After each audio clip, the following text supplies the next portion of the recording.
There's much to talk about. Let's get to our panel. Suzanne Lynch is the Washington correspondent for the Irish Times. Ryan Bourne was the head of public policy at London's Institute of Economic Affairs. He's currently with the Cato Institute here in Washington. Remi Piet is the research associate at the University of Miami's EU Center, and also with us, David Smith. He's the Washington bureau chief for The Guardian newspaper. Thanks to all of you for being with us. David, let me start with you. Has much changed with these votes today in the British Parliament? Because 2 weeks ago, Theresa May suffered something of a humiliating defeat when her deal, the so-called divorce agreement from the EU, failed in the British Parliament. Now there's all these amendments today. What's changed? Ultimately, I think not a great deal. These are symbolic victories for Theresa May, but ultimately I think rather hollow ones. Sure, there's not going to be a delay in the deadline, it seems, and I think that's probably sensible because after 2 years of thrashing out this issue, there doesn't seem a whole lot of point in dragging it on further. But I think the Irish question remains unresolved. As mentioned there, the European Union seems to be showing a lot of solidarity with Ireland on this, fairly implacable in its response. And Britain can say whatever it wants, but the idea of putting up that hard border is still extremely unpopular and potentially dangerous, with a lot of people, I think, still playing with fire. Another vote today saying that we do not want no deal. I sort of shrug at that. I mean, it feels like sort of so what? Because as Theresa May has been arguing for several weeks now, it's all very well saying we don't want no deal, but you actually have to put something positive on the table as an alternative. And right now, we're still scrambling for that, and unless it's achieved, a no deal is inevitable by default. Suzanne, David says the Irish question unresolved, the Irish question, otherwise known as the backstop. But there was an amendment that was passed today. It was known as the Brady Amendment, which calls for, quote, alternative arrangements, unquote. And on this particular amendment, this is what Theresa May had to say. Let's watch her. This amendment will give the mandate I need to negotiate with Brussels an arrangement that commands a majority in this House. One that ensures we leave with a deal and addresses the House's concerns while guaranteeing no return to the hard border between Northern Ireland and Ireland. What I'm talking about is not a further exchange of letters, but a significant and legally binding change to the withdrawal agreement. Problem is, what are these alternative arrangements? Yeah, I mean, this is the problem. Theresa May today has backed and has welcomed an amendment to essentially abolish the backstop and come up with alternative arrangements, which she didn't specify what they would be. So what we have just witnessed is a Prime Minister rowing back on the very agreement that she signed up to.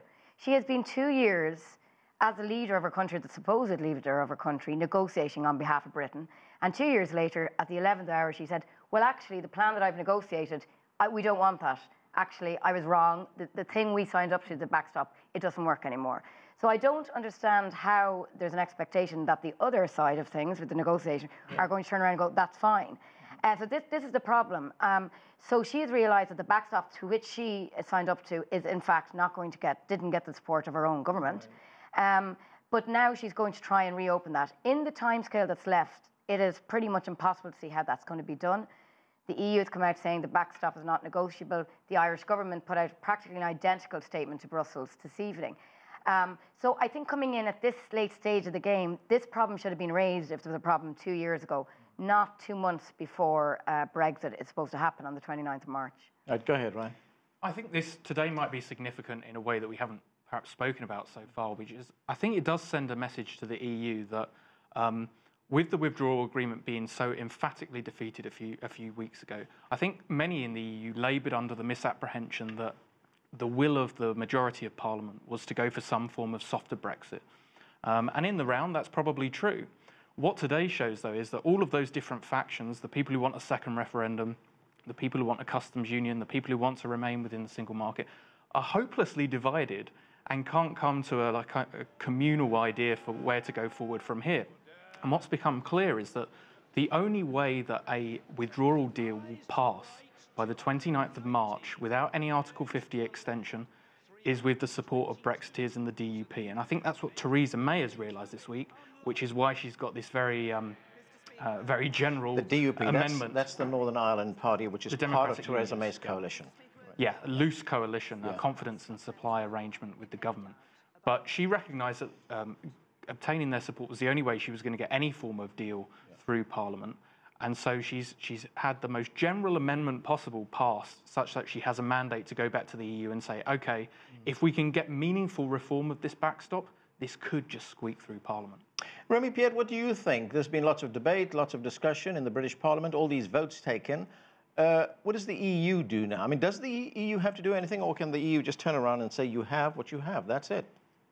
Well, that's definitely an option that is on the table from the European Union side. I mean, there's been a long negotiation with Theresa May's administration on the only possible deal on the table. That's the one that was presenting to the House of Commons a few weeks ago. And all other, head of states in Europe are basically saying, well, that's the one option that there is. We're not going to be renegotiating it. And especially right now, when we look at the actual results of the amendments that were passed at the House of Commons, so 4 amendments, yes, the Brady Amendment actually was accepted, with others on suggesting a delay of the Brexit or a potential second referendum were actually defeated. But those votes are always, decided by maybe 10 to 20 votes out of 630 different representatives. So those were very, very narrow votes. It doesn't give a very large mandate to Theresa May, saying that that's actually the position of the entire, United Kingdom population through the Congress. Right now, she's going back to the European Union to try to renegotiate something that is very unclear. There's really no alternative to a backstop unless we're talking about a hard frontier between Northern Ireland and Ireland, which nobody actually wants. The European Union is not going to be accepting that there's some kind of a, sketchy agreement that you will have, products coming inside Northern Ireland and then through Ireland, which basically means entering the single market without a clear, verification of goods, of regulations, that they actually are following a series of properties to be able to be part of the single market. So Theresa May is having a very limited majority to renegotiate a deal, but there's actually no other scenarios here. Right. I think the EU has to understand that the backstop has been fundamentally rejected by the UK Parliament. Now, I often hear people talk about the backstop as an insurance policy to ensure that there's no hard border. Well, there's no good having insurance if it's going to be rejected and you're not going to get any insurance at all. I think the way forward here would have been an agreement where the EU and the UK agreed to time limit or sunset the backstop in some regard. Now, it wouldn't be a backstop then, it would be a default customs arrangement. But surely it'd be better to have something underpinning as a kind of safety net for, say, 3 to 5 years, rather than this reckless gamble on having a permanent backstop, which the UK Parliament has rejected, or nothing at all, which is also an outcome the EU doesn't want. Right. But it's obvious why the Irish government don't want to sign up to that, because, of course, they don't want to put a time limit on it, because then, as you say, it's not a backstop, and there are no guarantees that in 3 or 5 years that it will be removed. So, again, this issue should have been thrashed out 2 years ago. It's an utter... The incompetence, I think, of the British negotiating position has really been fully exposed today. That, as I say, and I said that earlier, but that, perhaps there wasn't room for compromise, but it's very difficult to come along now in the 11th hour. In saying that, the Irish government and the EU have indicated, they've said there's nothing they're going to do in the backstop, but what they seem to be suggesting, there are 2 parts of Brexit. There's the withdrawal agreement, which includes the backstop, and then there's the second future trade relationship.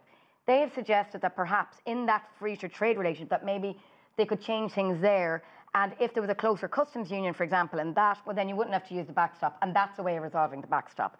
So I think there are other ways, as you say, one of the issues will be, will there be a time limit, but there are also alternative ways, and that could be where the EU is prepared to move ground on this future relationship.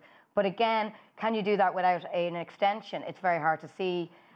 Even though they voted against the extension, I suppose it's still possible. I think the idea of a time limit seems to be predicated on, okay, well, somewhere down the line we'll negotiate a trade deal, or somewhere down the line we'll have new technological solutions, technology perhaps we haven't even thought of yet. But that's a tremendous gamble, and why would you make that concession now, sort of betting on something in the future? I mean, I think, taking a step back, the problem here is that there's just such a central, fundamental contradiction in the idea that okay, Britain is an island, but the United Kingdom is not, and there is a hard border with the Republic of Ireland. And on the one hand, to withdraw from Europe, and then on the other to say, well, actually, we're not going to have a hard border with a European Union state. I wish that had been investigated more thoroughly at the time the referendum was held. I think there's yeah, go ahead. There's actually this backstop issue is much more of a proxy war for far more than the Irish border. One of the fundamental issues here is that most Brexiteers, do not want to be in the EU's customs union. So they don't see the, your idea of a permanent customs union as being a solution to the backstop. They see that as entrenching the backstop permanently. Remi Piet, is there a risk here for the EU if they stand their ground and say that's the agreement you have on the table, that's the one we're going to stick to, and there is no deal? Then the blame is going to go to the EU. Well, there's a risk for the EU because the EU doesn't want to have a hard Brexit, but the UK doesn't want to have a hard Brexit even more because the economic consequences of the UK is going to be much farther important and negative on the UK. Of who's going to have, bearing the guilt of the fact that there was no soft Brexit existing. I'm not sure it's the EU that will eventually get the blame. It's really about the fact that we've been in 2 years of negotiation where Theresa May had a mandate to try to find a common agreement and be able to educate or at least present it clearly to the population and congressmen. And we're having a Congress here in the UK that is following specific individual politics game, especially Labour representative that don't want to upset some of their constituency members that voted in favor of the Brexit, or hard Brexiter that just want to be like a new Singapore of the coast of Europe without a clear vision of what that would be in terms of for workers. Now, clearly, there's a chicken game here, and on that aspect of a hard Brexit that will be negative, especially for the economy of the UK. But also, if you're having an introduction of a new frontier between Northern Ireland and Ireland, I mean, you're going to see a potential rise of conflict. Let's remember that on 19th of January, we had for the first time in 20 years, a bomb that exploded in Londonderry. That was the first time since the conflict in Northern Ireland. So that's actually a risk that we have to take into account. And Theresa May is playing with fire right here. Suzanne, how big a risk is that? Yeah, I mean, Remi's right. Just 10 days ago, as you say, there was a bomb in Londonderry, whichever way you want to refer to it, in Northern Ireland. A hijacked truck, a bomb outside the courthouse. That is just an example of how delicate things still are. Peace in Northern Ireland has come a long way, but there are still dissident elements on both sides, and this is a real risk. I think this is really weighing on, like, that story was obviously front page news in Ireland, right, but it remarkably didn't really make the same kind of impact on Britain, even though, ironically, Northern Ireland is part of Britain, and it's in that. So I think that was, and obviously you can't make connections between Brexit and that, but it's just a reminder of how serious this issue is. And that's the thing about the Irish government's position. I agree, the Irish government has taken a huge political gamble here. Now this has come down to the backstop, and if this fails, a lot of blame will go on Ireland. And Ireland will be exposed economically because Ireland does much more trade with Britain than any other EU country, relatively speaking. Right. So that is a gamble. But Leo Varadkar, the Irish Taoiseach, is overwhelmingly backed by the public here on the stance he's taken. So he's in no danger of losing support for it. So he, in fact, will find it quite difficult to back down from his position. The Irish public don't want him to, they want him to continue to be strong. So what's going to happen now is whether there will be any room for manoeuvre between the EU and Ireland on one side and Britain on the other. Leo Varadkar is due to hold a phone call with Theresa May tomorrow morning, we've been told. Ireland and Britain have been the closest EU partners out of all the 28 EU countries over the last 40 years, and they've very strong channels of communication, so one would hope maybe something will be done on this. But a lot now falls on Ireland's shoulders about how this will play out. David, 2 weeks ago, during that first vote, Theresa May suffered that defeat from even her own party voted against her. The next day, there was a vote of no confidence. She won that vote. Where does this put her now politically? Yeah, she's proved very resilient so far, and that was a quick turnaround, wasn't it? A historic defeat, worst in, I think, parliamentary modern times, if ever, right, followed by surviving a vote of no confidence. And everyone said she's kind of bounced back and keeps soldiering on. But and sure, some symbolic wins today. I mean, I think she's, on one level, she's one of the unluckiest prime ministers of all time to have inherited this mess, frankly, from her predecessor, David Cameron, who scuttled off the moment the referendum finished. But on another level, she's also the luckiest prime minister in the sense that there's this unique set of circumstances where the Conservatives are unable to put up a serious challenger to her, and the Labour Party in opposition is also in disarray with its own leader caught in all sorts of contradictions over Brexit, and as we saw in that no confidence vote, the one thing that unites the Conservatives around her is the fear of Jeremy Corbyn becoming Prime Minister. So with that set of pressures all operating, I see her, soldiering on for now. But come the end of March, and then let's say, what if there was no deal into the disarray of Britain cast adrift? Who would want to be Prime Minister in that situation?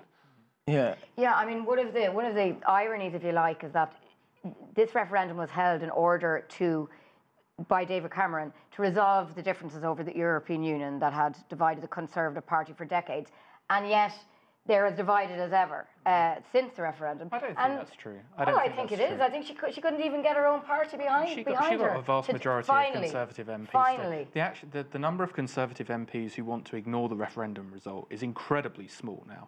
The divisions mainly come around whether there are about 15 to 20 MPs who want to remain in very close economic relations in the single market. Then there's Tory loyalists who pretty much would vote for anything that any Tory leader proposes in Parliament. And then there's the 100 Brexiteers. No, I mean, there's the ERG group, Jacob Rees-Mogg, who's holding his own meetings, who've actually questioned her leadership, the 1922 Committee. So I would not say that they are united. Where I'd agree with you and David is that I think she's on a stay of execution at the moment. And this is going to come back in a couple of weeks. And if then this agenda where she's trying to reach out to the EU and renegotiate... no confidence vote? I'm not sure if it will manifest itself in another no confidence vote. But I think if this is unsuccessful, this pivot towards the pro-Brexit side, and then she has to turn the other way, then I think she's actually in big trouble. Remi Piet, how united is the EU on this? I mean, 27 members there. We heard a statement from the Lithuanian president who said that it's better to end this chaos right now rather than to defer to Britain's wanting to extend that date. But there are others, like Donald Tusk, the president of the European Council, he's expressed some sentiments that point to an extension for Britain. Who will prevail, do you think?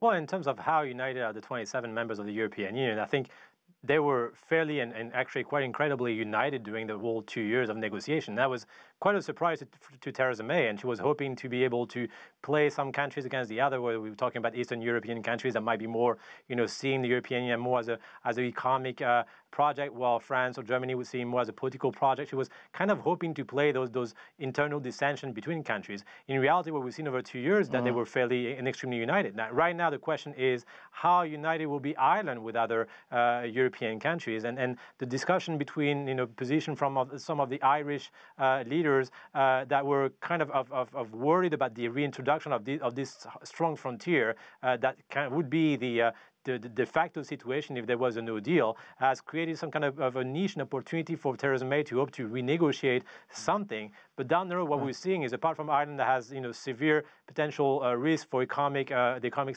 situation because of their importance of their trade with the UK, we have a fairly united European Union that has no reason to renegotiate a deal and just is likely to just turn it back to Theresa May and say, well, that's why we arrived after 2 years. There's no technological miracle that we arrived to a new deal. So now just go back and try to sell it again to your constituencies. I think you are starting to see some cracks, though, with some member states. So last week, a member of the Polish government came out and said, well, perhaps we should be open to the idea of time limiting rather the default customs arrangement currently known as the backstop. And I think as you get closer to that March 29th exit date, you might start to see more of that kind of opinion manifesting itself. Although there is a context here. I mean, Poland has been at war with the European Commission in Brussels about other issues, so I think there might have been a bit of political opportunism there that they wanted to kind of stand up to Brussels.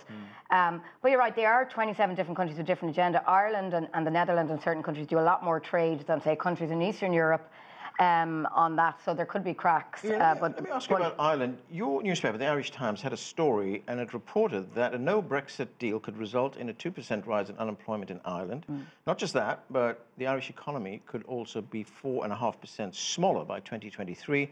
and the modest surplus that was expected next year in 2020 could instead be a deficit. Yeah, it's going to have a huge impact on Ireland, whatever way this plays out, particularly a no-deal Brexit. And just to step back from this, when Britain decided to leave the European Union in the referendum, I mean, this was a very bad day for Ireland. Ireland joined the European Union with Britain in 1973.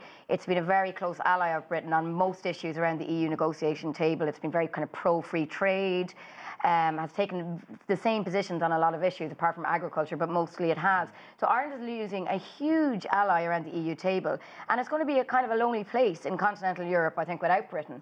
But the reality is, Ireland, there is no political appetite in Ireland. Virtually, it's negligible to leave the European Union, even though I don't think we ever anticipated being in the European Union without our biggest trading partner.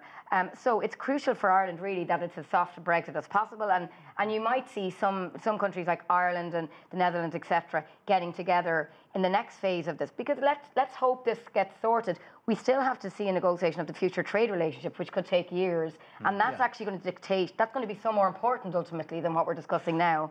And then you could see different alliances in the EU trying to get a closer relationship with Britain. All right, David, whatever happened to the option of a second referendum? Is that now off the table? I think it's never off the table until 5 minutes to midnight. Yeah.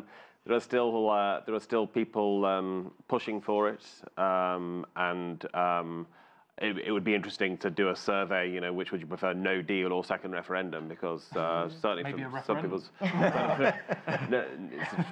some people's perspective, no deal is so catastrophic.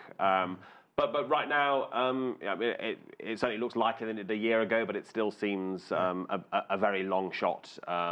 Certainly while Theresa May is in charge, because she has made clear that it would be a betrayal of the British people, in her view, that they voted in a referendum, and this would be politicians subverting their will.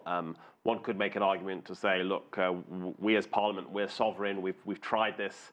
We just couldn't work it out. We've got to throw it back to the people. But there's been some interesting writing in recent weeks, actually, about the long list of reasons why a second referendum would actually be tough, including the fact that actually it's still not guaranteed that Remain would win. And that's the danger. That would be a lot of egg on the face of people if Leave won for a second time. Okay, Remi Piet, we've got a couple of minutes left, and I was just put this to you from the British point of view. I mean, here you have Britain, which is the second biggest economy in that bloc.